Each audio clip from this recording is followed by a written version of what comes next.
Good afternoon and welcome to the City Council meeting of September 18th. I'd like to call this meeting to order and ask that you all rise for the singing of our national anthem.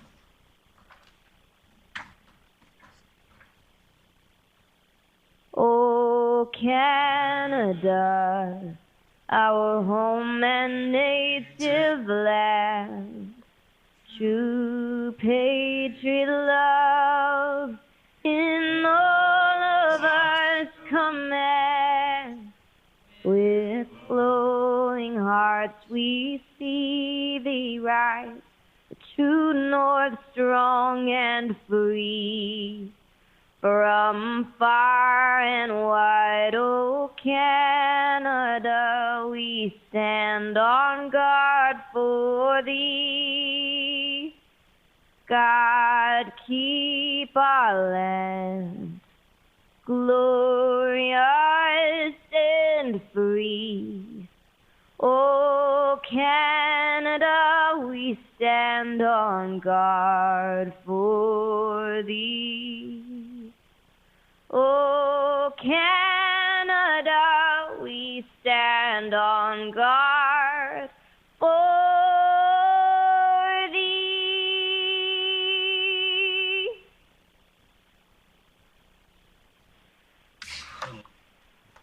Some housekeeping. All right. Thank you to our very own Tennille Towns for the singing of our national anthem, who this weekend won the 5th year in a row as Canadian Country Music Female Artist of the Year. Congratulations to her and to the National Film Board for the Images of Our Country. I now want to do our land acknowledgement. The city respectfully acknowledges the Beaver, Cree, Dene, and Métis people as the original caretakers of these lands and surrounding areas. We are grateful to live, learn, and work and play on Treaty 8 territory within Turtle Island, and acknowledge these lands have been home to diverse and sovereign First Nations and Inuit nations since time immemorial. I just wanted to recognize that you may notice the flags behind us have somewhat changed. Today, Council was part of a pipe ceremony as well as a grand march with the addition of the Treaty 8 flag and the Métis flag. It's something, as you're aware of our council strategic priorities, we have been working through the organization and as a priority of improving our Indigenous relations, as well as working towards the 94 Truth and Reconciliation goals or calls that were put forward through the Commission. As identified earlier in this term, Council singled out almost about 8 items that were directly related to work that municipalities could do. One of them that was a priority for our council was to have the Treaty 8 flag as well as the Métis flag in our chambers. So today was really a blessing, an opportunity, a cleansing, a smudging, as well as a pipe ceremony where we invited representatives from Treaty 8, Chief Ramona Horseman from Horse Lake First Nation, as well as Councillor Tracy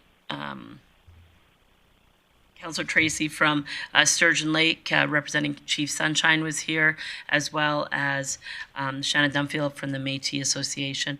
It was a great opportunity. We had a drumming ceremony.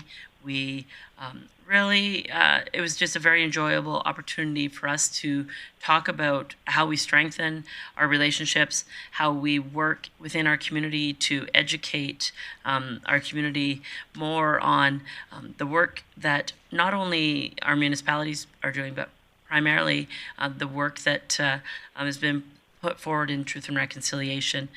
We had an open and honest conversation about what we can do to improve, and so I think that, as mentioned today, this was a baby step, and I'm really proud of the work that our organization did. Our council is fully committed to this, and so I just want to thank the organization for the work that they put into this. In particular, Warren from Indigenous Relations and Mr. Rory Tarrant put a significant amount of work into this event to really start another path towards reconciliation. So thank you to those who supported it, and thank you to my colleagues for being present today as that ceremony. I would like to move on now to the adoption of the previous council minutes, and I'll recognize Councillor O'Connor. Thank you, Mayor Clayton. I'd like to move that council adopt the minutes of the city council meeting held September 5th, 2023 as presented. Thank you for that. That motion is in order. Seeing no one in the queue, I'll call the question.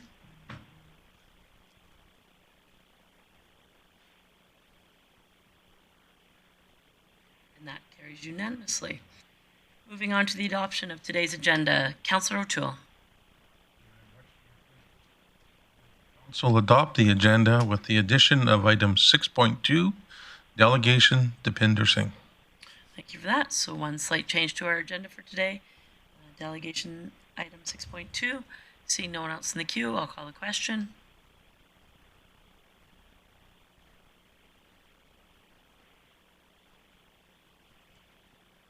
And that carries unanimously.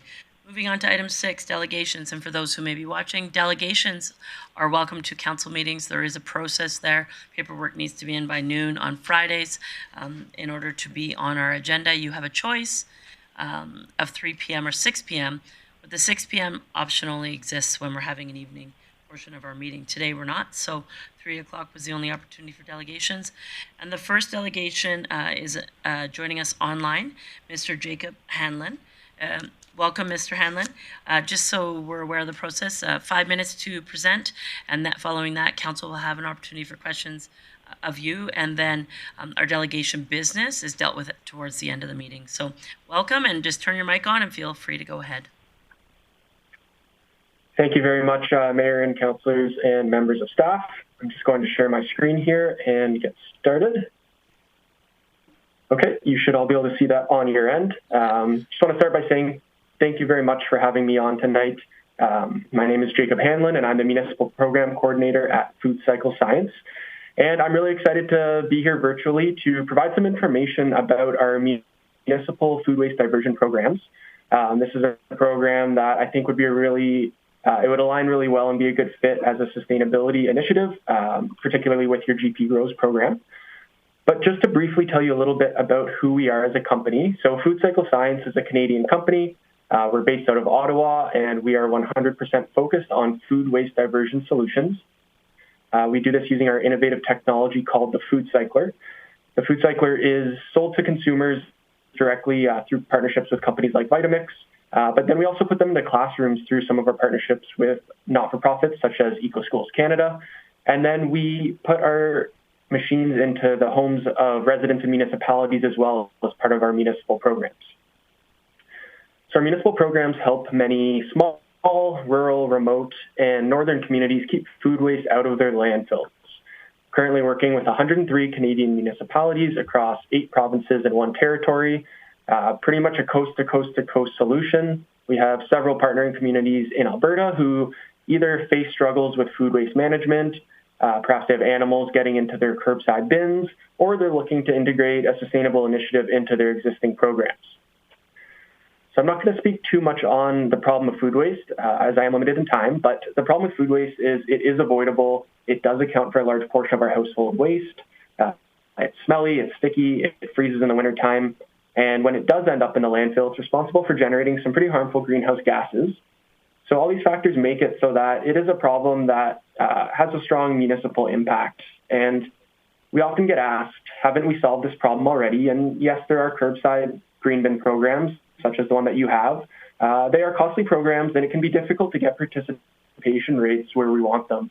I know in Ottawa here, we've had our green bin program for about 10 plus years, and we currently only have 57% of the city participating in it. Many people in the community might backyard compost, and while this is a great solution, it's unfortunately not feasible for everybody. It's certainly not a year-round solution, and there's still a concern about bears and other animals getting into that backyard bin. And then finally, when residents get the ickiness and stickiness of food waste, they end up throwing it in the garbage where it ends up in the landfill. And this has some pretty harmful long-term impacts for both the environment and then also for the landfill life as well. So I'm just going to give a little overview of our machines and what they do. So we have 2 household machines that are used by residents within our municipal programs. I won't go through all the details, but the one on the left has a 2.5-liter capacity for food waste, and the one on the right has a 5-liter capacity. we leave it up to residents in our municipal programs to choose which size best suits their household and their needs. And then basically the machines, when you put your food waste in, if you're not familiar with the technology, in 8 hours or less, so typically an overnight process, it reduces your food waste volume and weight by about 90%. And the end product, while a lot of people do call it compost, it's not a compost. It's more aligned with what a fertilizer would be. So it's high in nutrient volume, and it can go right into your garden right as it comes out of the machine. So it's a really good way to really get the residents who aren't composting or diverting their food waste already and allow them to turn it into something that they can put right into their gardens. I have a list here of the different uses for that kind of fertilizer type byproduct that comes out. I'm not going to go through every single item on the list here just because I am limited on time, but the byproduct can go right into the soil, into a backyard composter. It can go to a local farm or community garden or be added to the green bin at obviously a much reduced volume. But most residents really enjoy being able to kind of close that loop on their food waste and put it right back into their garden to help grow new food.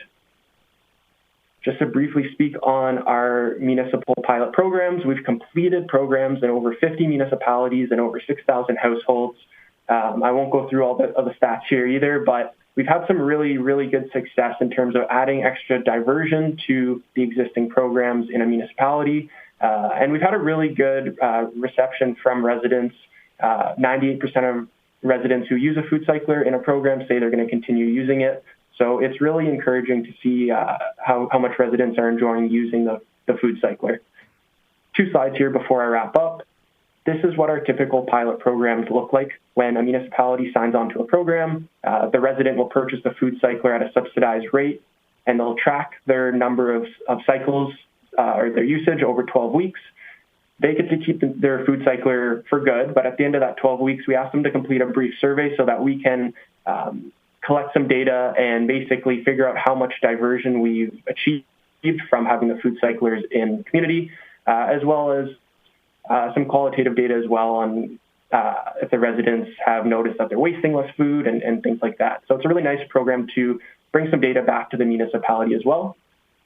And then my last slide here, this is the pricing structure within our municipal programs. I do have more details, but it's a bit of a condensed presentation for the case of time here. But basically, we discount the devices, and then we also add in some federal funding that we have from Impact Canada. And this brings the price of the machine down by 50%. And then we just ask for a municipal subsidy of $100 per household that's participating, and this can be established beforehand. And then the resident gets to basically put in that final amount and pay between $150 and $300 for what is typically a $500 or $815 machine at the retail level. So we find that this price point really ups the participation, and it's something that residents are interested in, and they really enjoy being able to kind of play their part in sustainability and get some fertilizer for their garden while they're at it. So with all that being said, I just want to say thank you very much for listening to the presentation. We have a great program to explore and see if it could be integrated within the GP Grows initiative and really focus on residents growing more food. But today I just ask that you kindly receive this presentation as information, and if there is any interest in pursuing a partnership or exploring our options, I just ask that you refer us to a staff member to bring a report back to council. So thank you very much, Mayor and councillors and members of staff. I really appreciate the time, and I'm happy to answer any questions you might have. Perfect. Thank you, Jacob, for your very concise presentation. Appreciate that. I will recognize Councillor Bosch, and then I have a couple questions myself. Thank you, Mayor Clayton. Thank you for this presentation. It's fantastic. I'm curious, have you talked to a lot of school boards in our area or, around at all? And the other question was, because I didn't see it on the imagery and I haven't done this composting thing myself, how much protein or meats can be put into something like this? Thank you for the questions, Councillor. In terms of the school question, through our partnership with Eco Schools Canada, we do put our food cyclers in schools from elementary up to university, and we have a full lesson plan and education guide that goes with it too. So that way, it's not just helping divert food from the classrooms and food waste from the classrooms, but it's actually helping teach the next generation about how we can use innovation and technology to tackle some of our waste problems and climate change problems as well. So that's definitely something that we can look at. In terms of your region and your area, I don't believe we have explored any of the schools in your area, but we are most definitely open to doing so. In terms of what you can put inside, I apologize for not mentioning that. It definitely slipped away in condensing the presentation, but you can put about 95% of your daily food scraps into the food cycler, things like meat, small bones, coffee grinds, eggshells, fish bones. It pretty much takes most foods and food waste except for the really hard pits and really kind of dense bones like steak bones. But it will process all of that and turn it into that nutrient-rich byproduct at the end. Perfect. Thank you. Councillor Bressy. Great. Thank you, Mayor Clayton. Thanks for the presentation. I don't have a question, but just thought I'd share with Council that I had the opportunity to win one of these when I attended the FCM Sustainable Communities Conference. First time I've ever won a trade show draw, and it definitely does work as advertised. I've got a beautiful perennial garden, and I think it's because of my food cycler, and so just thought I'd share that with Council. Thanks for your comments, Councillor Bressy. I too, I'm an avid recycler and an avid composter. It's funny, your timing is perfect because a few weeks ago I was thinking about having these conversations with our water and wastewater utility company as they deal with our recycle currently. I think the only question I had, I appreciate the breakdown of the costs and the relationship, the expectations, but tell me, how many municipalities in Alberta are you currently working with? Thank you for the question, Mayor. I believe we are in 15 municipalities in Alberta, and I will say that 12 of those are up in Flagstaff County. So that's a countywide program that Flagstaff is running. But within that, they have 12 of their municipalities that have residents who have participated. But outside of Flagstaff County, I believe we're in 3 Alberta municipalities. Thank you for your presentation. I look forward to the business arising out of this towards the end of the meeting. Thanks so much. Please, and Mr. Hanlon, please feel free to stay on the call if you could just turn your camera off. But we don't have too much of an agenda today, so it shouldn't be too long before business arising. Thank you. Thank you. Moving on to our next delegate for today. And of course, my computer timed me out. Mr. Singh, if you'd like to come forward, introduce yourself for those who may be watching at home. Same sort of criteria, 5 minutes for presentation, and then an opportunity for questions from council. If you do have images you'd like us to see, just kindly place them on the X on the table there. Once you do your introduction, we'll be able to sort of see those. But your mics are on, and whenever you're ready, please just introduce yourself, and we'll go from there.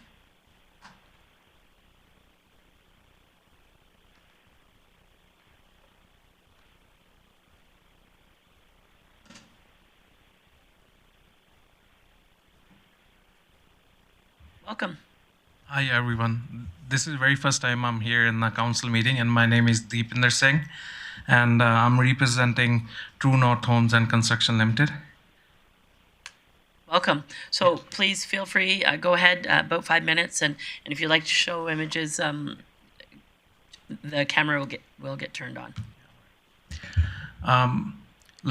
Early in the summer, I'm just talking about the property 940300 Avenue. We applied to change the rezoning, and they changed from RG to RT in order to make a triplex over there, because our house was went under fire in the last winter, and then we are redeveloping it. And as according to the new housing problems and everything, we decided to make a triplex over there to create more residency opportunities for everybody in Grande Prairie, right?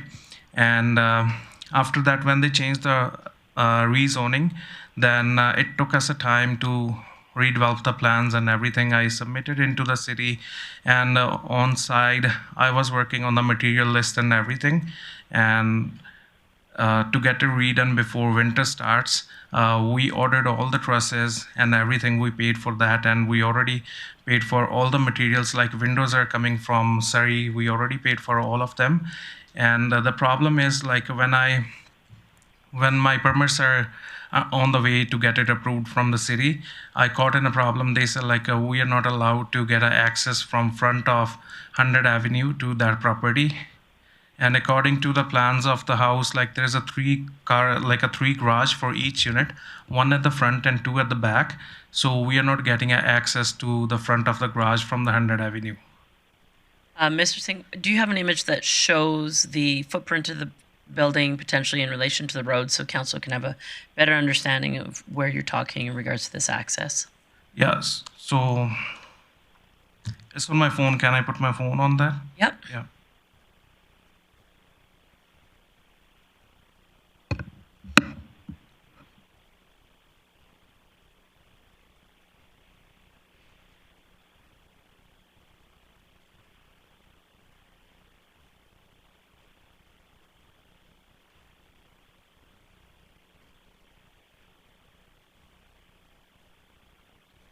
So this is the old house that was over there before the fire, right? As we can see on the left of that property, like there's apartment buildings and there is a access to those those apartment buildings over there. And even though if you guys can look on the right hand side of the house, like all the houses has a driveways over there on front of them, and nobody went for a redevelopment because everybody knows like once they go for a redevelopment, they're gonna lose their access from 100 Avenue, right? They renovated their old properties and they don't want to be redeveloped those. Okay. If you have nothing further to add to that, I will open it up for council for questions. Yeah, the only problem is like when we applied for like a plot plans and plans for the house, right? Then we have to go through our trust plans and everything. That took more than 3 weeks to, as like there is too many developments in the city right now. So it's gonna take us 1 month more to review the plans again. But the problem is we already invested more than $100,000 to buy the materials, cause in order to get all the trusses on time and to get it done before the winter, we already paid like everything for the trusses, and trusses are ready to go.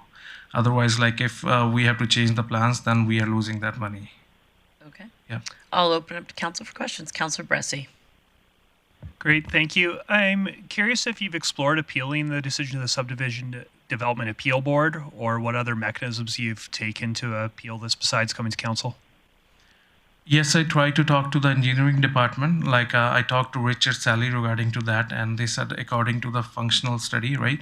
And they are not allowed to do that. But I was requesting like up to the time the other properties are going under through a redevelopment, like we can, if you guys can allow us to give us access to that property as soon as like everybody else on that 100 Avenue, like they're closing their driveways, we can shut down our driveway too at that time. I'm curious if you've appealed the, is this the first time you've appealed the decision or talked to somebody outside? So it hasn't gone to a appeal board or anything like that? No, like this is the very first time, like I didn't have that much information like how to do that, right? So, yeah. Thank you. Councillor Berg. Thanks, Mayor Clayton. Just curious, in your folder there, do you have front and rear elevations just so we can get a idea of the project? Yes, sir. I have it.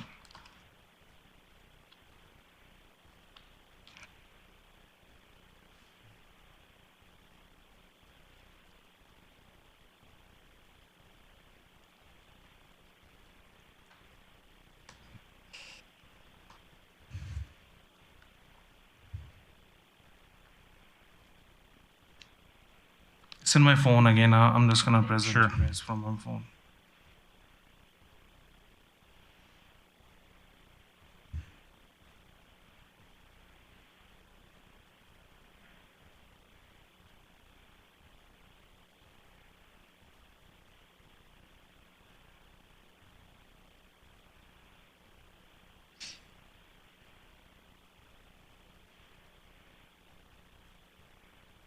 So the top one is the rear elevation and the bottom one is the front? Yes, sir. The top one is the rear and the bottom one is the front. Okay, so essentially you're proposing the garage or the driveway stay where it currently Yep. is. Okay. So according to these plans, right, we don't need like a fully fledged driveway at the front. We just need access to the front driveway, as we are providing another 5 parkings at the back of the house. So there is a total 7 at the back, like including 2 garages, and then we just asking for a 1 extra parking outside at the front, so we can get a 2 parkings at the front. Yeah, thank you. Thank you. Councillor Bosch. Thank you, Mayor Clayton. My question is, if this isn't given to you, that there is no access to that that apartment or garage that you're building No, at all? no. Like, then there is not enough space, like if anybody has to bring their car to the front from the side of the house. So that's the problem. Then there is no access for a car anyhow to the garage. Right, and there's no way to do it from the back. Yeah, but people can like walk on the sidewalk to get access into their house, but there's no access for the car or anything Thank on you. that property. Okay. So I see no further questions from council. So I thank you for your time. And as with the previous delegation, we deal with all delegation business at the end of the meeting. You're welcome to stay around for that discussion, or administration will follow up with you. Yeah, thank you very much. Thank you And- for your time. Yeah. Moving on through the agenda, no reports today, but moving on to committee business, item number 8. First up today is the Invest Grande Prairie Standing Committee that was held September 12th, and I will turn that introduction over to Councillor Palat. Thanks, Mayor Clayton. I would just make a motion that we accept the minutes of the Invest GP committee held Tuesday, September 12th, as in our report package. Thank you for that. That motion is in order. I'll call the question.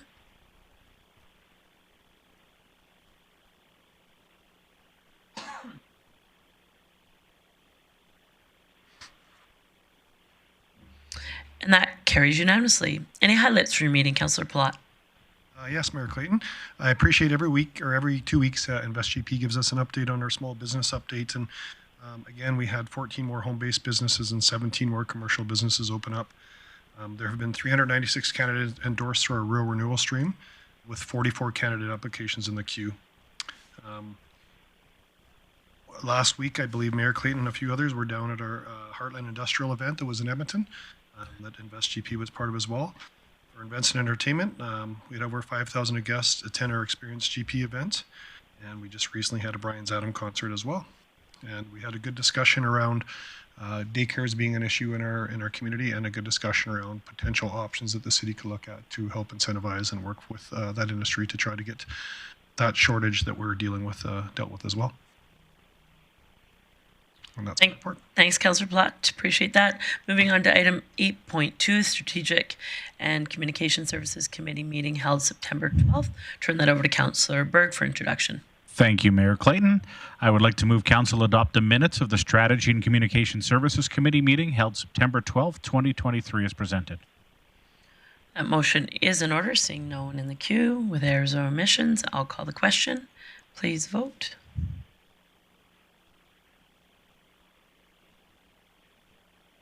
And that carries unanimously. Councillor Berg, couple of items of business today. Yes, there's a bylaw revision that we are looking to do, and just speaking to it, it looks like there's a number of things that basically language that we're changing, as we all have different titles, and so this corrects a lot of the titles within the city administration, and also an item around the Municipal Government Act. So a lot of just language cleanup on this one. So if I... All right. Yep. So I would like to move council give first reading to bylaw C 1388B, being an amendment to the city administration bylaw. Perfect. Thanks for that, Councillor Berg. So no discussion or debate on first reading, so I'll call the question.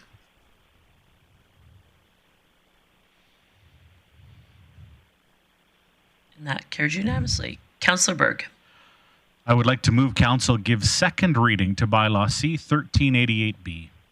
Thank you. That motion is in order. An opportunity for questions for administration or discussion or debate on second reading of bylaw C-1388B. Seeing none, I'll call the question.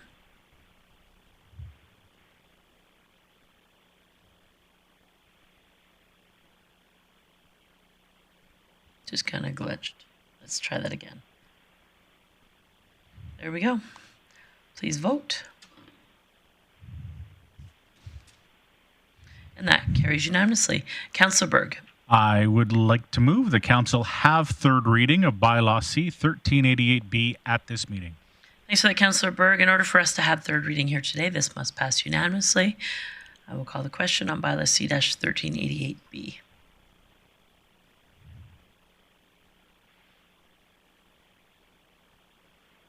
And that carries unanimously. Councillor Berg. I would like to move council give third reading to Bylaw C-1388B, being an amendment to the City Administration Bylaw. Thank you for that. Seeing no one in the queue, I'll call the question on third reading.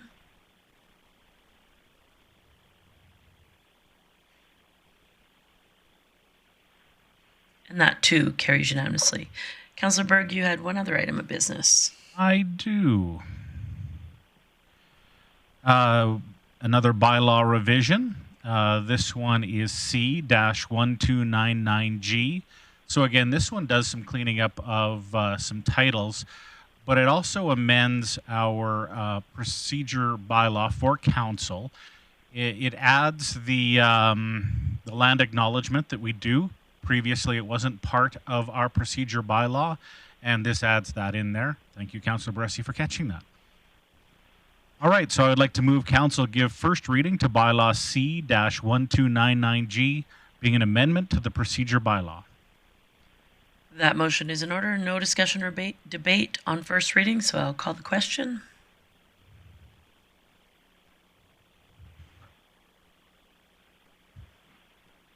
And that carries unanimously. Councillor Berg. I would like to move council give second reading to Bylaw C-1299G. Perfect. That motion is in order. An opportunity for questions, discussion or debate. Seeing no one in the queue, I'll call the question.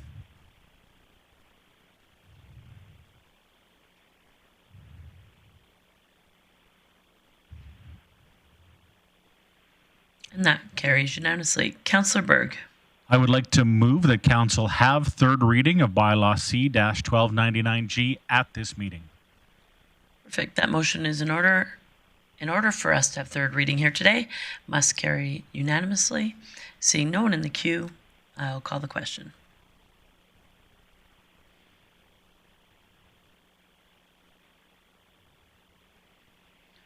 That carries unanimously. Councillor Berg.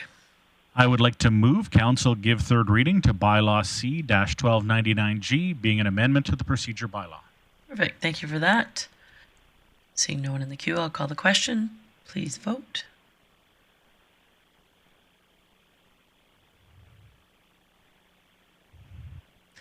And that too carries unanimously. Any highlights from your meeting, Councillor Berg? Yes, just let me pull them up here. As soon as this vote clears, there we go.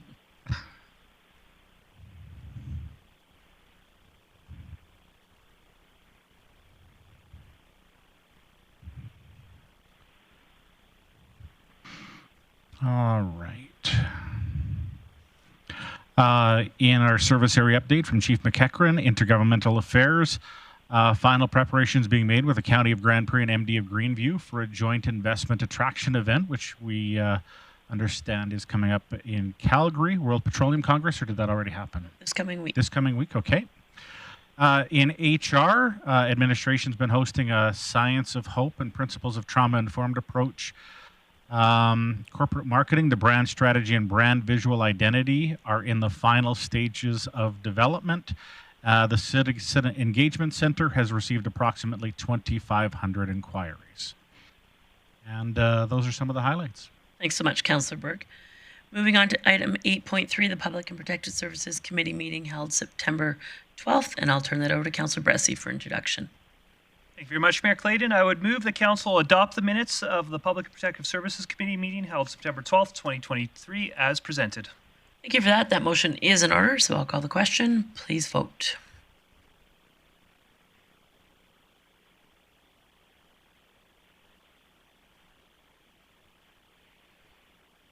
And that carries unanimously.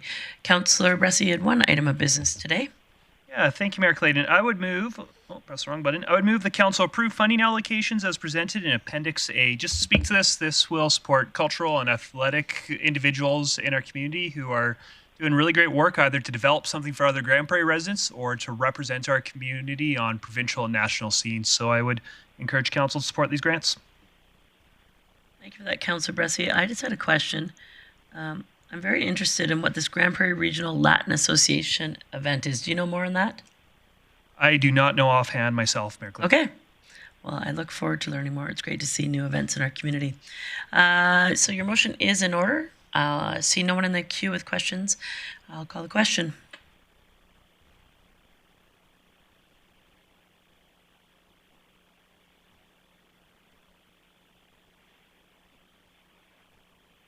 Bressie in favor? And that carries unanimously. Highlights from your meeting, Councillor Bressie. Thank you. It was a pretty brief meeting, so we didn't talk a lot, but something I do want to do from the Director Service Area update is make sure council recognizes two individuals who were mentioned. One is Jennifer Wood of GPREP. She was awarded the Emergency Management Exemplary Service Award, which is a national award for her work setting us up to be successful with GPREP. I really do think that at least in Alberta, we're leading the way with our regional approach to disaster planning and preparedness, and Jennifer's been a really big part of that. So congratulations to her. I also want to mention to council that Bill Walker, a past fire chief and other community roles here in the city of Grande Prairie, was unveiled at the National Memorial in Ottawa. Perfect. Thank you for recognizing those individuals, Councillor Bressie. Moving on to item 8.4, the Operational Services Committee meeting held September 12th, and I will turn it over to Councillor Thiessen for introduction.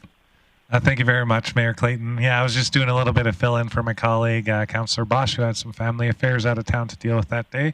So it was a great pleasure to take over as chair. And with that, I would move that council approve the minutes of the September 12th, 2023 Operational Service Committee minutes as presented.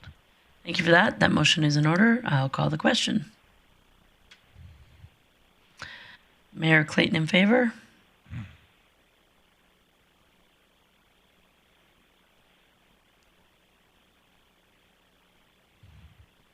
And that carries unanimously. You'll have to excuse me, Councillor Thiessen. I just got kicked out. If you have business arising, great. If not, highlights from your meeting. All right, cool. I'll get to it. And hopefully by the time I'm done talking, which is a good bet, you'll have got your place back on your iPad. There we go. See, I haven't even started yet. Just a quick update from Energy and Environment. We had a GP Grows Tour event at Dayland Park last week on Wednesday. The topic of the session was nurturing and preserving trees. This was a highly educational, informative tour, as they all are. This one in particular, I learned a little bit from Lisa and Jessica, our staff who were there with the smaller group, the proper way to plant trees. And I realized, oh, I was right when I told my ex-wife, this is how you plant a tree. And she said no, and then I watched her tree die. So I was very happy about myself there and taking in that learning. Also, the Eastlink Center shutdown is ongoing. The acoustics material are on site and work is underway on the 25-meter pool. South Beach Regional Archives has got to work on construction in Center 2000, and they are estimating a 16-week construction time period. So hopefully in the new year, we'll all be able to go and cut the ribbon on that and take a look at that. Some super good news, our overall ridership in transit is up over 25% at this time last year. So if anything's a good sign, when going back to school is driving past a bus stop and seeing about 20 people there waiting for a bus, and hopefully not waiting long. It's great. We want to get that ridership up. And in case you didn't know, if you're age K through 17, you now can ride the bus for free. And that's so awesome. And then I'll talk a little bit about the mobile skate park. A dream of our mayor's once upon a time ago has now moved back into the activity reception center, where it is being received by the children in the area, and you and your family can go there too. Also, finally, we did have a bit of a discussion on some business on site servicing on the street cost estimates of 105th Street in the Avondale High School area. The only direction that we had from that was to bring forward a capital budget request to our budget deliberations of about $150,000 for council to discuss and debate the merits of that project moving forward. And with that, that is all I have to report. Thank you. Thanks for your update, Councillor Thiessen, and also, just want to echo your comments. Thanks to the Parks Group for the GP Grows tour. I heard a lot of positive feedback in our community. I think it was an excellent opportunity, and many people took advantage of it. Moving on to, I recognize Councillor O'Connor. Okay, moving on to item 8.5, Council Committee of the Whole. Councillor O'Connor. Thank you, Mayor Clayton. I'd like to move that council adopt the minutes of the council chamber of the whole meeting held September 13, 2023 as presented. Thank you for that. That motion is in order. Seeing no one in the queue with questions, I'll call the question. Please vote.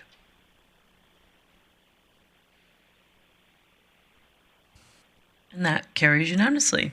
Moving on to item 9.1. In your package, there is a letter from a Calgary resident. And I apologize, I'll probably wrongly correct her last name, Ms. Piltingsrud. But as you see, the letter is regarding a housing shortage in our country. We've all been subject to information across the country, Canada-wide. There is a housing crisis, and it's not only in our own community, it is across Canada. This letter identifies many things that Council has been hearing in our community, the increased costs of building and permitting, as well as the increased costs of trades, and in talking about what our community is doing to support this. So many of the initiatives that Council has approved in regards to subsidized housing, housing for homeless. Those have been topics for the last few years, but this addresses all types of housing. So I think it's very timely. Appreciate the letter. It was a letter that was sent to many mayors across Canada, but I think it was very timely and appropriate. So I just look for a motion to receive this letter for information. Councillor O'Toole. Yeah, Mayor Clayton, I'll make that motion to accept this letter from this lady from Calgary. Thank you so much. That motion is in order, so I'll call the question.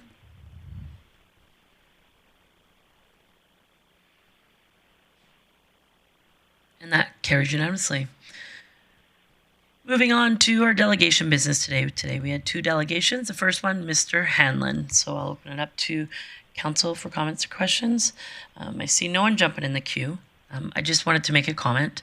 I think that this is a very appropriate conversation for Council to have as the first Albertan city to partner with Nespresso for curbside recycling, and we know the successes of recycling in our community through Aquaterra. I think this is a great next step for consideration. I look forward to having a conversation, and I'd like the recommendations by the delegation, and I'll recognize Councillor O'Connor. Yes, Mayor Clayton, and I attended the CARE Recycling Conference 2 weeks ago, and one of the presentations were from Aquaterra on the number of wells, and they collect the methane from our landfill to then scrub it and then send to the water treatment plant. And so they were able to save a couple of $100,000 a year. So I'm wondering if I really like the idea of this program. However, I'd want to make sure that this wouldn't impact the science that they're using to collect the methane from Aquaterra. So my question would be, should we be touching base with Aquaterra to make sure that we're not affecting what they're trying to do? Yeah, so I can turn that over to Mr. Glavin if he happens to know the answer. Otherwise, I would suggest that you make a motion, direct administration to bring back a report, including information from Aquaterra. But I'll turn it over to Chief Glavin in case he had any comments to add. Thank you, Mayor Clayton. In principle, Councillor O'Connor is correct. They do harvest the methane in order to generate electricity to offset their costs. So, but I believe we would likely need more information from Aquaterra to understand the scale. Then I will make the motion that we ask administration to check with Aquaterra as the feasibility of this program and what the impact would be. So if I could, I would suggest that maybe the motion is a little bit broader than that. I think that's a great part of it, but I think Council would want to have a conversation about the program as a whole, in addition to the information from Aquaterra. Okay. Unless you're not interested in the program at all and you're just curious about the impact. I'm curious about the impact, and the program sounds great, but at this point in time, if you want to expand on it, I'm open for a friendly amendment. Yeah, I think that that's appropriate. I also am curious if council is interested on what other municipalities are doing in regards to the criteria in this program. Are they capping it on a number of households, on a total expenditure? Because although I think there's sponsorship opportunities for that $100 municipal contribution, there still is a cost associated if council is interested in this program.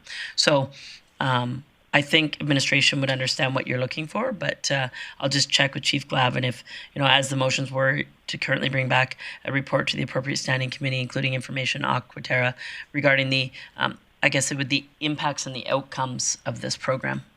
Is that fair, Chief Glavin? Thanks, Mayor Clayton. Yes, essentially, it would be what the impact of the, based on the amount of diversion that this would create on their operations, and subsequently what other municipalities are doing. Perfect. Is that good, Councillor O'Connor? Yes, it is. Thank you. All right. Seeing no one else. Councillor Bressie. Of course. Why do I just, I'll breathe.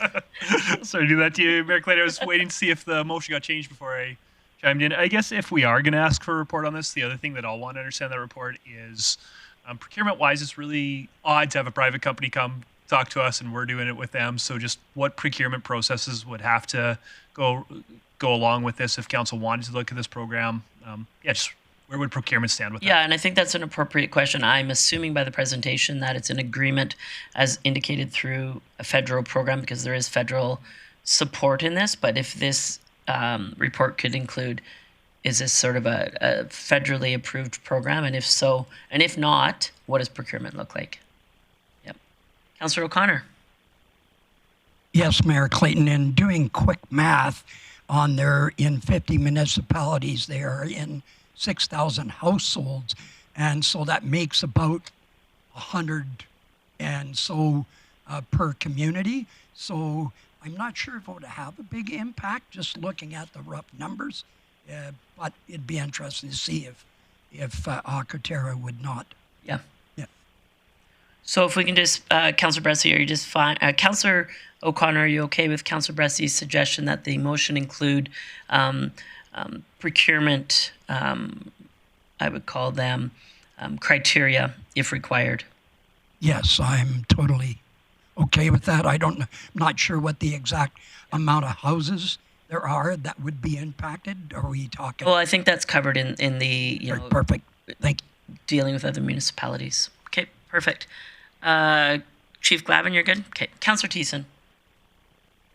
Yeah, thank you very much, Mayor Clayton. I'm totally interested in seeing this report. I don't know how eager I am to jump on it. I was doing my math and I was like, well, if we get 1,000 homes that want this, then that's $100,000 of a municipal impact of dollars that we'd have to spend just on 1,000 homes. And I was thinking the same thing about Aquaterra, and it was, you had mentioned it earlier when our delegation was here, and with their biogas generators, I know that Aquaterra does encourage our residents to put compostable stuff away in their garbage, and as much as they want you to compost, they also want you to throw into their compost too, so they can generate energy off of it. So, sounds like we got a lot of good information coming our way, and I can't wait to make a decision after sifting through it.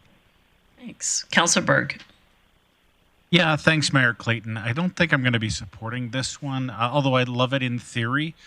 But it's one of those things that we do the report, and then we have to talk dollars. And to me, there's other priorities for those dollars. So I know that I wouldn't approve the second stage, so why would I put our administration through the first stage? So it's one of those that I think I love in theory. Thank you, Councillor O'Connor, but I just am not going to support it because I just see it's an exercise that maybe we don't need to go through. Okay, Councillor O'Toole. Thank you very much. You're all concerned about vegetation and stuff like that, but they get enough of the green grass clippings to mix in all the time, so they're doing okay without some vegetables and stuff put in there. So, thank you. For your comments, Councillor Bressie. Yeah, thank you. I'm struggling with this one. Like I said, I do have one in my home, and I really do appreciate it. And I think that I'm going to be doing some vegetable gardening next year, and I think it's going to help me with that too. And so I really think it could be a good thing for our community in the context of our GP Grows program. Because of the Aquaterra bioreactor, the landfill diversion doesn't really interest me, but the GP Grows element really does. So I think it's worth our staff considering in future proposals for GP grows. I'm really struggling if I want the staff resources going into preparing a report for council, and if this is worthy of council time, or if this is just something that it should be kicked back to staff, and if they see value in it, it makes sense from a procurement level, it makes sense from a budget level. Maybe it's something they build into future GP grows recommendations, but I'm struggling if I want to have this big a conversation with council. Councillor Plott. Thanks, Mayor Clayton. I just want to echo Councillor Berg's comments. I think this is a great opportunity, but I don't know if I think this is worth our staff going away and writing a report on. I'm probably in the same boat when it comes back. I don't think I'd be supportive of it. So if I'm not going to support it when it comes back, I don't want to really see our administration waste time on it now. There's lots of opportunities in the community to do all kinds of things, and I appreciate somebody come forward, but just because somebody come forward with an idea doesn't mean we have to fund it. So I think there's other challenges in our community that we should concentrate on. So I would hope we don't support this. Councillor Bosch. Thank you. I'm a proponent of finding information, and if we don't use it now, perhaps we'll use it in the future or something like it in the future. I think if you close doors to opportunities that are there, we wouldn't be doing the Nespresso recycling right now. So I'll support it for the information piece of it, and perhaps we get information and our administration then finds a goal that they want to use something like this in that doesn't impact our other stakeholders. Thank you for your comments. Councillor Thiessen. Yeah, thank you very much. You know, I thought I was all in for let's get the information. Now I'm questioning it. Some good points made across and throughout the council chamber here. So I guess I'm not opposed to getting the information back either, and I'm going to be waffling back and forth here. One thing I know I'm going to be looking at if we do task our administration with for this report and we receive it is I'm the kind of guy that looks for a bang for a buck. And I remember back in when we had GP Grows first started in 2020 during the whole COVID shutdown, we ran that program for less than $50,000. And we impacted the lives of 5,000 families and another 2,500 about a month after with soil and potatoes. So, and this is getting food growing in their homes and stuff like that. So I'm cool with the information. Maybe I'll see when the vote comes up. But where I'm really looking for making any action is this going to make a significant impact? Because I know how many people love our GP Grows program, and it doesn't cost us a lot. And that's the joy of it. It's great for our administration. It's great for council. It's great for our community.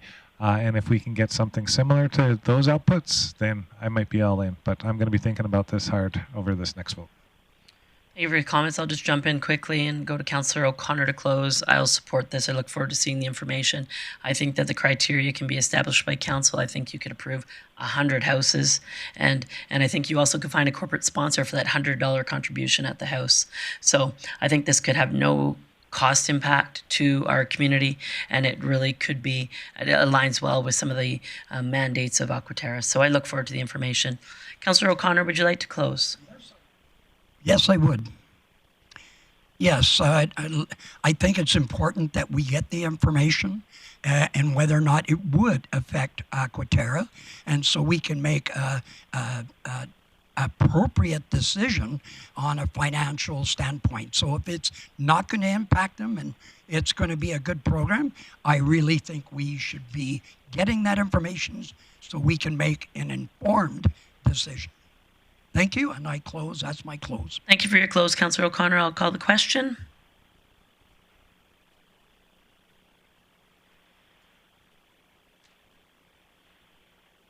And this is carried 6-2. Moving on to the second delegation of today, Mr. Deepinder Singh. So opportunity for questions for administration, a discussion, and potentially business arising. Councillor Plott. Thanks, Mayor Clayton. Just a question for administration on this development permit. I appreciate that we're trying to close that road off eventually for future developments, but I'm just wondering if there's any way that we could be letting this proponent go ahead with their development permit with a time clause. I guess when I'm looking at that street, you could drive down it now and there could be driveways unless they switch use that could be there for 20, 30, 40, 50 more years now. That we can't take away their access if I'm understanding that right. So I'm just wondering what the options are or what the risk would be if we just let this go ahead as a discretionary permit. Chief Glavin. Thank you, Mayor Clayton. To Councillor Pallot's point, in that anybody that has an existing driveway on there would continue to be allowed to use their driveway as long as they didn't change the use or redevelop the property. In the functional study that was adopted in 2013 by Council, there is a clause in there that there should be no more accesses granted. So this is a point where they're redeveloping it. They recently rezoned it. My understanding through talking to Development Services that they were advised that this was going to be an issue on the site. There is not currently a development permit issued, as there's not an access that's been granted off onto 100th Avenue at this point. So ultimately, Council can, by resolution, choose to grant that access independent of the functional study, and we wouldn't need to amend the functional study. Okay. Just wait to hear what other colleagues have to say, but I'd be happy to make a motion moving after that. Councillor Berg. Or sorry, Councillor Bressie. Great. Thank you, Mayor Clayton. A question for administration. Is this decision appealable to the Subdivision Development Appeal Board? Chief Glavin. Thank you, Mayor Clayton. So under the current context of the situation, in that if they don't provide a valid access, there would be no refusal or approval of the development permit. It would simply be an incomplete application. So it would not be appealable. So I'm confused. So they create a plan. They submit a development permit that shows this driveway, shows this access. Administration rejects that, but administration wouldn't just be rejecting the development permit. They'd be saying it's incomplete, so they can't appeal it. Mr. Glavin. Thank you, Mayor Clayton. That is my understanding, is that it's not a valid access because the functional study doesn't allow for access onto 100th. They're showing an access onto 100th. So we are deeming it incomplete. This is something I would have to get more information from development permitting to expand further than that at this point. Okay, I've got a motion. We're ready for them. I'm happy to take your motion, and then I'll recognize the others in the queue. Great. I'd move the council direct administration to do further research and come back with information about whether or not this request can be appealable to the Subdivision Development Appeal Board. I'm open to wordsmithing, but for me, I'm very uncomfortable with council wading into this when this could become a legal issue in the future. And more importantly, we've got people that are actually trained, that we've invested money to train in quasi-judicial processes and in these development matters, that are ready to hear appeals like this, and I think more qualified than we are, and it's more appropriate for non-politicians to be hearing these matters. But I also am troubled if there is no venue for this applicant to appeal. So I think that we should be working to make sure that this decision is appealable to the SDAB. But then I think if it is appealable to the SDAB, we should get out of it. We should let the actual process we've set up work. I think that motion is valid. I advise caution to council in discussing this until we have further information on that. But Councillor O'Connor. Yes, my understanding is this is a future planning, and this came to us, I think, 9 months ago when it was identified that someone wanted to develop this property. If they expand the road, that will neutralize that one unit. So either they have to change their plan and have all access from the rear, otherwise it makes it's not feasible. So, and I don't think that's, if you're looking at future planning, we don't know how long it's going to take for that road to be expanded along that whole thing. So if you cut off the whole front yard, they have no access. So, yeah. Okay. Thanks for your comments. Councillor Bosch. Thank you. I'm just curious on the communication piece. Like, to me, this seems like the horse before the cart, and how do our residents know that they're not allowed to build or send in information like this for development permits? Is it new people purchasing,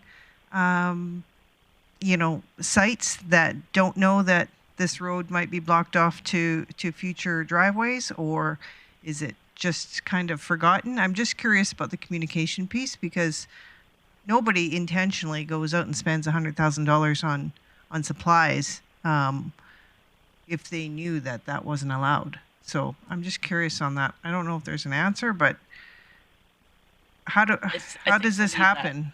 Yeah. Councillor Bosch, if you'd like to have those types of conversation, I'm happy to take a motion to go in camera.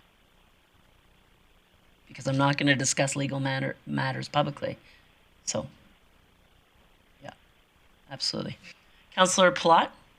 Thanks, Mayor Clayton. You read my mind. I'd like to make a motion that we go in camera, right. please. I think I'd like to have a further discussion about this, Okay. please. So that motion is in order. I'll call the question.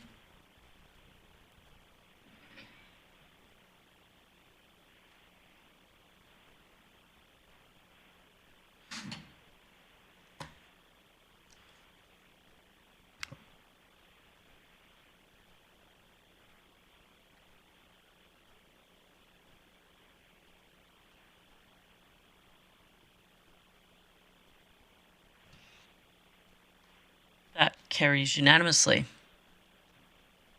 So I'm just saying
Good evening. We're back from a briefing camera discussion, and I'll recognize Councillor Bressie.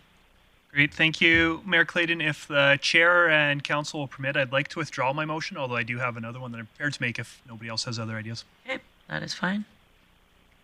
I would like to instead move that council direct administration to bring back options for this delegation to have the request be considered. And just to speak to it, it definitely is a sticky thing when somebody comes directly to council with a development issue. And usually I'd be very comfortable saying, hey, go to the appropriate channels, which in this case would often be the SDAB. But hearing that there's some complications around SDAB potentially even hearing this, it's a prickly one. I think that they have a right to have an exception be at least considered by the city and by council. But I also want to make sure we're doing that in a procedurally fair way that's fair not just to them, but other people who might make similar requests in the future or have made similar requests that got denied or accepted in the past. And so I want to learn more about what our options we have to be fair about considering this matter. Thank you. I'll just give a moment. That motion is in order to direct administration to bring back options for this delegation to have their request considered. Seeing no one in the queue with comments or questions, I'll call the question.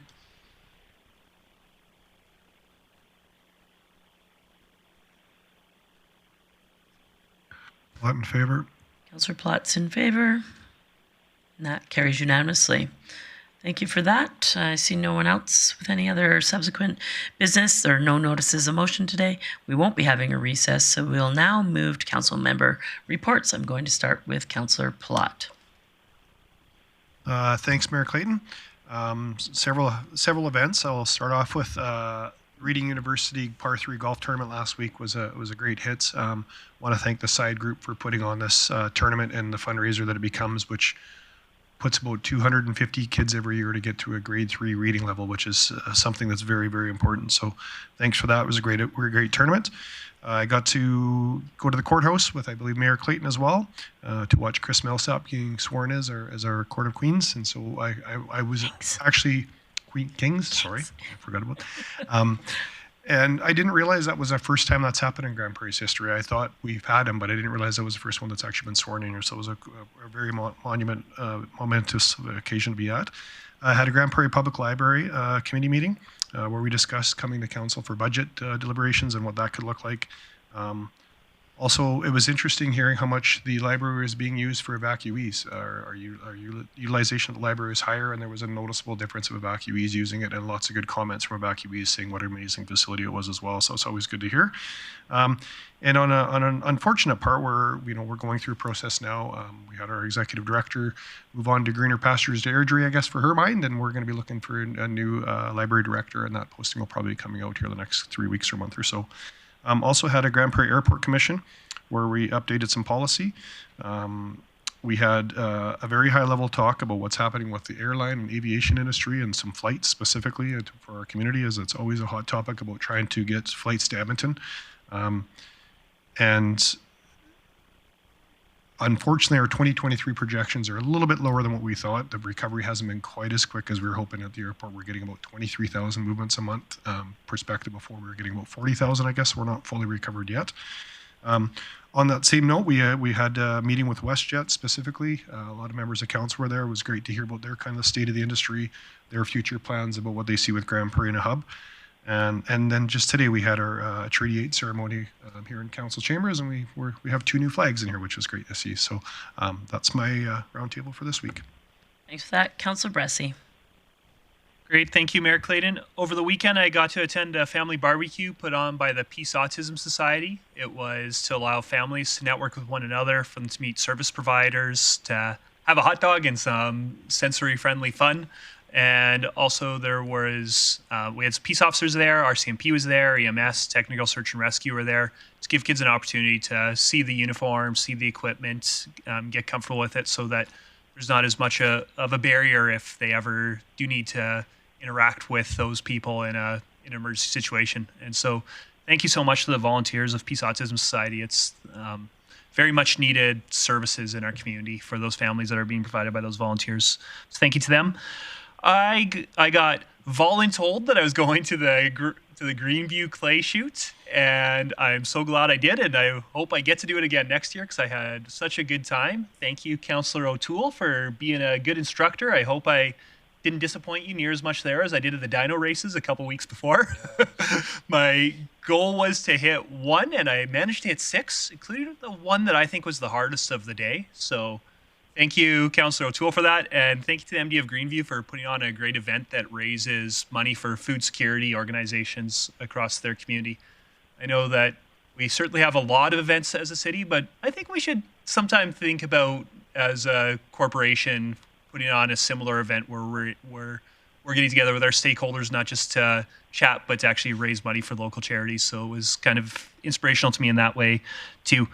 There was also, I got to attend, along with Councillor O'Toole, a policing committee meeting, followed by a policing commission meeting. An interesting part of it was we had our first real delegations ever to come to the police commission. We've had some audience at our very first one to see the commission get sworn in, but this is the first time that members of the public outside of our organizational meeting came to watch a commission meeting, and they asked some questions of the commission, and that was great. It was really is an opportunity that now with the local policing model that our residents have to directly talk to the chief and to talk to the governance body. And so thank you to our residents who took advantage of that opportunity. We got to have our first meeting with Chief Lacusta, and it's really fun to be starting to have conversations with our chief actually in the room. He gave an update that recruitments for his first senior leadership positions are looking really strong, and I'm really looking forward to who he hires so that we can start building the service, really get going on building it. Also, we had an update from the Finance Committee, which has gone through the proposed budget line by line. Chief Lacusta is starting to get the opportunity to put his personal touch on it and make sure that it's something that he can really stand behind, and happy to report that financially it's still looking very sound. It's not looking like we're gonna have big variances from what we anticipated it was. So strong financial outlook for the police service right now, which is good to hear. Thanks, Councillor Bressie. Councillor O'Toole. Thank you much. Thank you very much, Mayor Clayton. I also attended the Greenview Sporting Clay shoot. I was Councillor Bressie's instructor for the day, and the first thing I told him is put on this padded vest, and he said, "That's not fashionable. I don't need it." And the last thing he said to me, "Man, I wished I was wearing that padded vest." And I think that you could turn out to be somebody great when it comes to shooting. There's hope still. Well, he's passing the buck. I'll pass the buck. Just a number that popped into my memory at $68,000 was raised, and that's from contractors, engineering companies, and other sources of income coming in to support the food banks of Grand Cache, Fox Creek, Valley View, and there's a couple more. So that's a fair amount of money. I also attended the Storm Jersey fundraising auction, and there was some money made there for the Storm, and some players went for pretty high, and so they get to have their there's a package that goes with the winning purchasers, which could be tickets to the game, signage in this building and stuff like that. So it went over very well. On September 8th, I attended the GP and District Golden Age Center. There was a kind of an open house, and I think there was some meals there, barbecues. And shortly after that, I attended the 80th anniversary of the Italian campaign.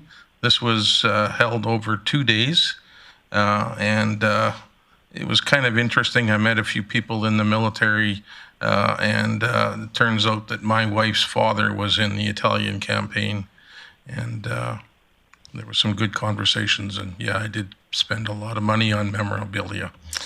Attended the First Responders Day very well. There was a whole bunch of Rotary exchange students in Grande Prairie going over a regional being held at the Center of Creative Arts, and just outside was the RCMP. And the first thing the RCMP did was put handcuffs and vests on and kind of shock some of the people that come from Europe. And I said, no, this is what we do. We're, the RCMP spoke very clear that we are a community, an organization that you can trust and all that kind of stuff. So there was some shock on the students, but that was one of the biggest things that they talked about was how polite. There was ladies in the RCMP, there was men, and they had dogs and cars and all that kind of stuff to uphold the law and keep people safe. On September 10th, I did the Step and Stride for Parkinson's walk, and on the same day, National Firefighters Memorial. On the 11th, we attended an on-air training with Box Rec out of England, and some of the processes that we do to when an event is held, the fighter statistics, everything else that's about that fight will be put into, and we've been doing this for the last few years, but put into a database that's used throughout the entire world, and everything is put in within 24 hours. So this is in a couple of years since we had an event here, but so we just had more of an upgrading training. So right after that, there was the Rotary Food Bank Drive.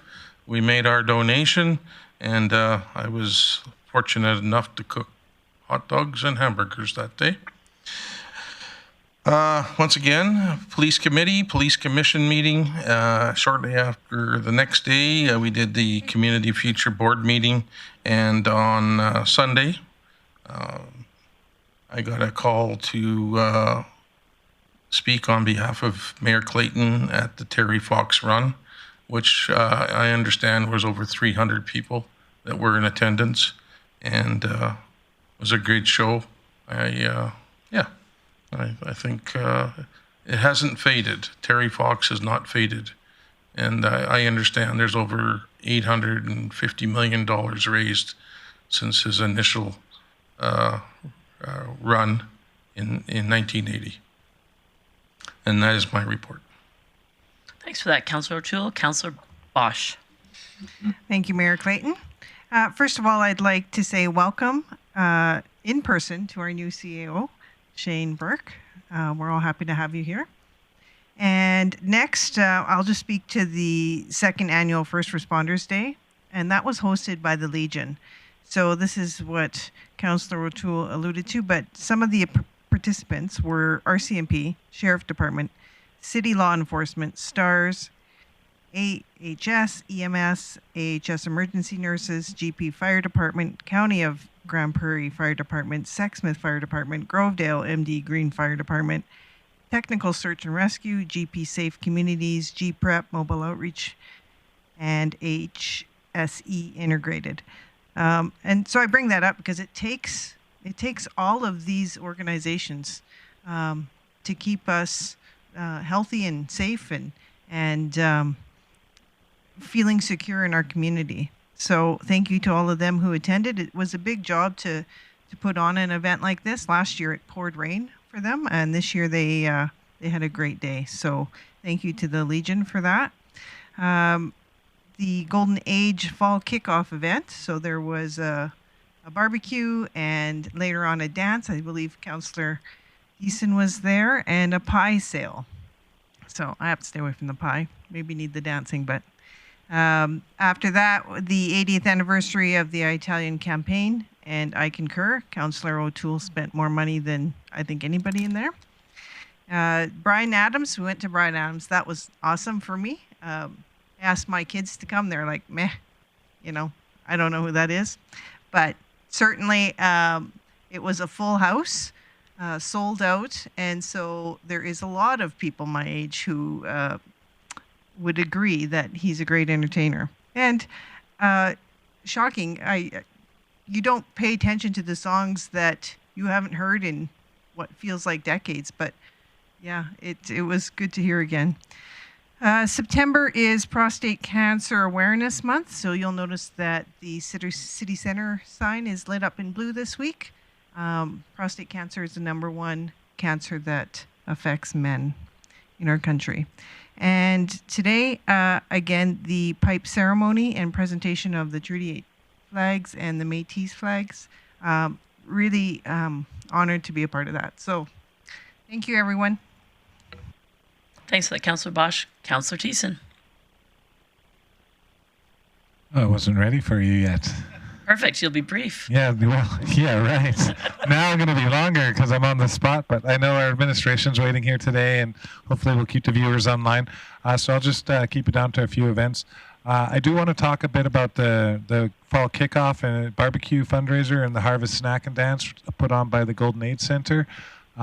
Such a great event, and talk about a welcoming and inclusive community. I think I had so many great conversations at the barbecue table, and then later on when I would say I crashed the party with Councillor Mike O'Connor, because that's what we do. I was more than surprised by all of the people coming up to ask Councillor O'Connor to dance. I mean, I was encouraged at the barbecue that I was going to be dancing lots. I said, great, I love to dance, but I was second fiddle to Councillor O'Connor, and even with a bad hip, that guy can dance all night. And yes, we did score a few pies for later on that we shared with our families. This past weekend, I was at the World Religious Conference on behalf of the mayor to give greetings. The purpose of this event was to have a discussion from a variety of different religions and perspectives on environmental stewardship and the role of a religion in that. So it was quite an interesting and engaging topic of conversation with perspectives represented from the Christian affirming, Muslim communities, First Nations, science, and humanist perspectives. The mayor was so kind to give me some speaking notes at the start, and I was like, this is too brief. I know lots about religion. I'm going to go to town on this. And so I wrote about religion. But, you know, sometimes you got to read the whole document. So let my lesson be a lesson to the rest of us all, because I missed the environmental stewardship part. The cool thing was that I had made an analogy with religion being representative of the many trees in a forest. So it all seemed to flow together, and a couple people there were like, good save, Councillor Thiessen. So I was really honored to be there, and thank you very much for having me do that, Mayor Clayton. Finally, I really like to talk about today's pipe ceremony and the Treaty 8 and Métis flag raising ceremonies. The new landscape behind our beloved mayor is quite glorious, and for such an impactful and momentous occasion here. There's many comments like this is long overdue and this should be done. I know that council has had conversations about having the flags here for a couple of years at least now, and we finally got it. And I just wanted to say it was not only great to be able to be a part of that, but even the small touches. People notice the small touches. So I know our administration worked hard to make sure that it was an event of great respect for our First Nations people. And so to have them lead the way in with their flags as our First Nation into this council chamber was something that I got many comments on after the event, and that they were overwhelmed and quite pleasantly surprised that they allowed us to let the First Nations people walk in. And I don't even know why someone said allowed, and I don't know why I repeated it, because I was like, well, this is your house too. So it's nice to have that. And to that, I'd like to say a big thank you to our Mayor Clayton, who dealt with the whole organization of the day with such grace and reverence for our First Nations community and for our community at large. She was a tremendous host and showed again why she's our leader. So thank you very much, Mayor Clayton. I hope the landscape makes you shine even brighter in the future. Thank you, Councillor Thiessen. Councillor O'Connor. Thank you, Mayor Clayton. First event, I attended the Alberta Care Conference, which we must remember that this was started by former Alderman Helen Rice to get tires out of the landfill. And so one of the highlights of the conference for me was Aquaterra showing all the data and collecting the methane through 30 wells and then sending it through a scrubber, which in turn powers the water treatment plant. So I thought that was like, oh my God, this is cool. And so The next event, I went to the Golden Age kickoff event, and I think I threw out a hip. I shouldn't have danced as much as I should have. I don't know where they were coming from to ask for that. Anyway. Yeah, no kidding. Then went to the memorial of the 80th anniversary of the Battle of Ortona and the dedication of the land there in remembrance. Went to the 80th anniversary meet and greet, and then went to the dine and dance afterwards. I didn't dance. So one of the highlights this past week was a Rotary food bank drive, which they didn't know if they were going to have enough people, but that was the best organized event I have seen in a long time. I've never seen that many volunteers in a building taking all the boxes out. It was like military precision. That seemed to be the theme, military. Anyway, went to the East Haven project for Anthem homes and some great additions to the housing in our neighborhood. I encourage any of you to go up and take a look at the homes on the northeast quadrant. Went to, and the pipe ceremony. I was so honored to be here and to have them lead us in. I had a little difficulty with the smoke, but that's okay. I made it through, but I just want to say I was very honored to be part of that. And that's my report. Thank you, Mayor Clayton. Thanks, Councillor O'Connor. Councillor Berg. Thank you, Mayor Clayton. So my committee, we attended the Peace Library System meeting. I attended this one virtually. As always, the major conversation is how do we get books to these small communities so that everyone has access to books and education. So transportation was a significant part, but for those not familiar, it's basically a hub library that feeds the entire region. It doesn't matter what size of library you are. So you could take out a book that you could be in a small community of 50 people up north, but if there's a book in Grande Prairie that you want to read, you can order it and it will come up. So everyone has access to equal education. Internet was also a big part of the conversations as well. The 80th anniversary of the Italian campaign in Ortona, it was significant. It was put on by the Veterans Memorial Gardens, and one of the things that really stuck with me is we heard and saw a lot of stories of soldiers from the peace country that attended this devastating battle. And one of the things that we're asked on Remembrance Day is to remember, but a lot of us don't know the stories that we should be remembering. And so the thing that I really took away from that day is some of the stories and the sacrifice and really what it meant to those people in that town. And so on a future trip to Italy, I absolutely plan on taking a tour through there and visiting the grave sites. On behalf of Mayor and Council, and my last official duty as Deputy Mayor on my cycle, is I attended Fetal Alcohol Awareness Spectrum Disorder Day and did the proclamation. Again, a lot of outreach groups working hard to help so many families and so many individuals. So thank you to all the people that are doing that. First Responders Day event on 101st Ave, great weather. And I walked from 214 Place, so I walked through the closed street at the farmers market, and then the event there really gave our downtown and city center great vibrancy with 2 different activities a block away, but so much to do on a beautiful fall day. I would like to acknowledge the passing of a community builder, Paula Vaskovich. Condolence to Paul's family and friends. And finally, I'd just like to thank Leonard and Amanda Cardinal today for the pipe ceremony, the drummers, chiefs, dignitaries. It really had a significant feel and meaningful energy in the room. And I think it was because it was significant and it was meaningful. And so thank you to the mayor and the staff and everybody involved for not just simply putting on a show, but for actually organizing something that meant something. So thank you.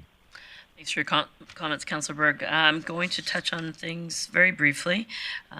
Although the list is long, I was happy to have a conversation with Councillor Blackmore and Candace Edie of AHS in regards to opportunities for our organization to support AHS in many things that we've discussed before in attraction and retention, but also continued community support as a result.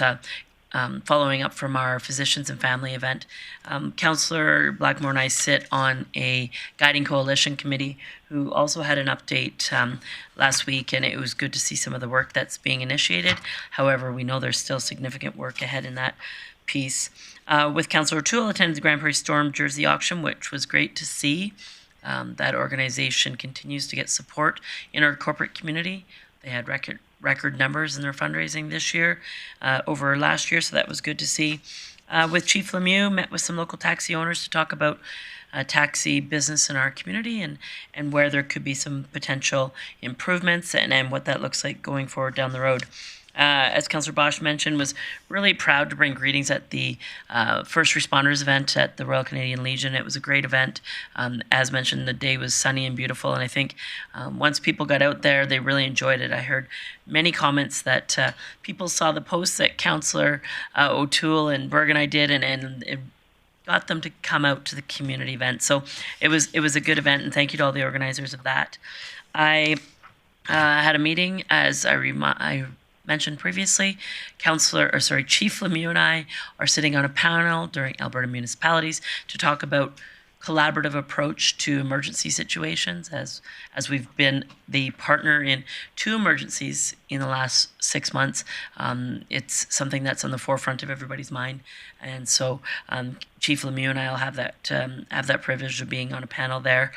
Also attended the commemoration of the 80th anniversary of the Italian campaign.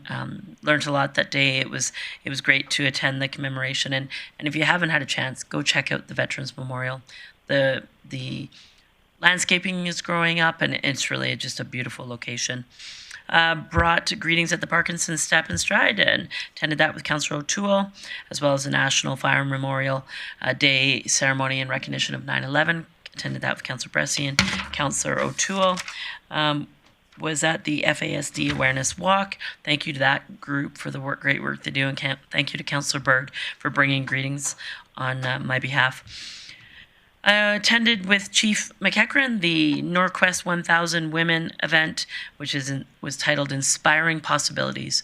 It's an event where Norquest College raises money to put 1,000 women through STEM, so science, technology, engineering, and mathematics. And so kudos to them for another great fundraising initiative.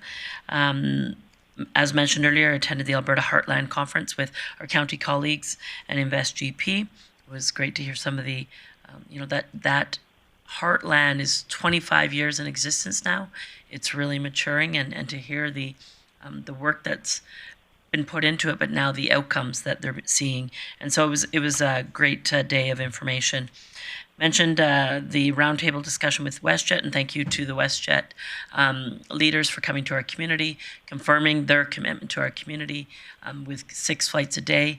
As you know, we still have Air Canada as well, and we're one of the only mid-sized cities in Alberta that still is serviced by both airlines. So I'm very thankful for that. And Justice Millsap's swearing in at the Court of King's Bench was really a historic day. Attended on behalf of Council the 50th anniversary for International Paper. I mentioned that, when I moved to Grande Prairie and got involved with the Chamber of Commerce, and Councillor O'Connor mentions it often, when Procter & Gamble came to this region, it really put Grande Prairie on the map. So to think that 50 years later, that event was great. They had 400 people there. They had 100 people who had worked there and retired from the organization, and 300 other attendees. They had quite a delegation up from their head office in Memphis, and it was just a day of celebration. So congratulations to them and the work that they continue to do in our region. And I just wanted to highlight and echo some of the comments in regards to the ceremony today and the flag raising. And thank you to Chief Ramona Horseman, Councillor Tracy McLean from Sturgeon Lake Cree Nation, and President Shannon Dunfield from Métis Nation of Alberta Local 1990. That sacred pipe ceremony is something that was very historic and special to all of Council. I know that this flag raising and pipe ceremony just affirms the City of Grande Prairie's commitment to truth and reconciliation, and that the reconciliation must be honest and respectful. As Councillor Berg mentioned, it felt very genuine today. We do not take these steps that were taken today lightly. We are honored by the blessings and the prayer that was shared in this space. It was very much a historic moment and something I know Council will take away from this term as being very special. But it's a reminder of the Indigenous nations who have been here since time immemorial, and these flags hanging behind me and in the chambers are a reminder of the necessity of cultivating conversations and collaboration here within Turtle Island and in Canada. We will keep these flags raised as a reminder to the decisions of this council and councils in the future that they should always be done with the thought of Indigenous people and Indigenous nations in the work and the decisions that we make. So thank you for Council's support. Thank you to the tremendous work that was put forward on this day from our administration and our team. And with that, I'll say thank you and good evening.